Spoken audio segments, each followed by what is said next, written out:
Bonjour à toutes et à tous. Merci de nous rejoindre pour ce journal. Vous êtes sur Dagu News TV, le journal. N'oubliez pas de mettre un j'aime et de vous abonner à notre chaîne. Merci.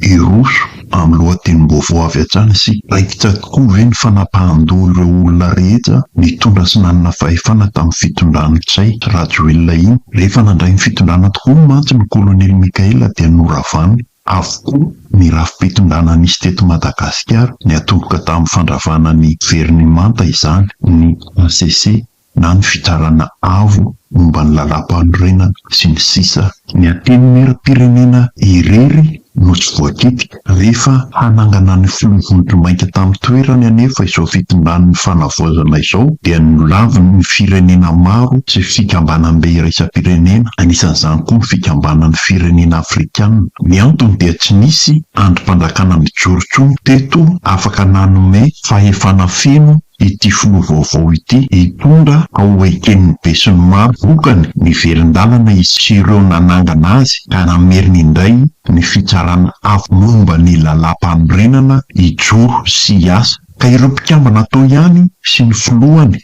no mitantana azy dia io rafi-pandrakana ambony io no nanangana sy nametraka an'Andriamatoa kolonelina Randrianirina Mikaela teo amin'io fitondrana io ny 17 Oktobra 2024 tao amin'ny lapan'ny fitsarana avo. Nanomboka teo dia noeken'ireo firenena tandrefana ny fijoroany ny mahafiloha vondromaika azy hitantana ny Madagasikara. Tamin'ireo firenena maromaro tandrefana manko dia filoham-panongana ny kolonely Mikaela. Ihany toy nanohy ny asany io androm-pandrakana io arak'izany. Nanomboka ny faraparan'ny taona 2024 iny anefa dia nanomboka ny fanesorana ireo mpikambana telo nandrafitra io fitsarana avo momba ny lalam-panorenana io dia Ramatoa Volorottina Kristianina Rakotobe, Ramatoa Rondro Lisette Raely Manatsoa sy Andriamatoa Ranay Fidela Mbalo. Izy telo mianadahy mianakirito moa dia ny filoha teo aloha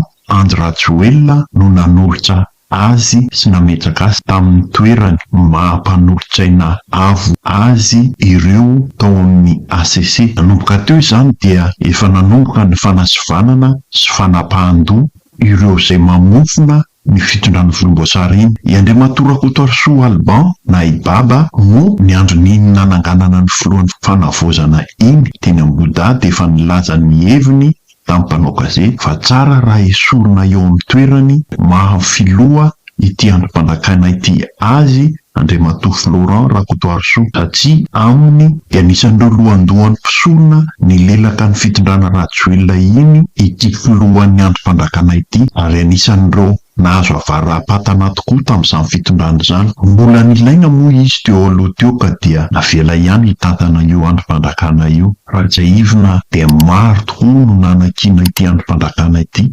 tamin'ireny fifidianana ben'ny tanàna farany teo iny, toy izany koa tamin'ny fifidianana solombavam-bahoaka izay tsy nahazahoana valiny na afa-po na maro azany fitoriana nataon'ny olona amin'ireny fotoanany fifidianana ireny. Mba hanomezana endrika ity fitondrana fanavaozana ity dia notazomina ihany io androm-pandrakana io tsy noravana na noesorina ny mpikambana atao. Nanomboka ny tapatapaka ity volana Janoary 2024 ity anefa dia efa ny konokono sy ny ketiketika tany an-dampatany ny fanesorana azy raky ny feo sy tsy litsofina miparitaka etseroa. Inona tokoa fa dia hisy ny fifidianana eo anivon'ity rafitra ity hanonganana ity filoha ity. Sivy moa ireo mpikambana mpanolotsaina ao ka raha ny enina amin'ireo no mandany izany dia miongana izy. Hatreto aloha dia hoe 5 no nanaiky sy nandany ny fanonganana azy. Zany hoe ahaizany dia mbola mipetsaka amin'ny toerana izy. Hitako fa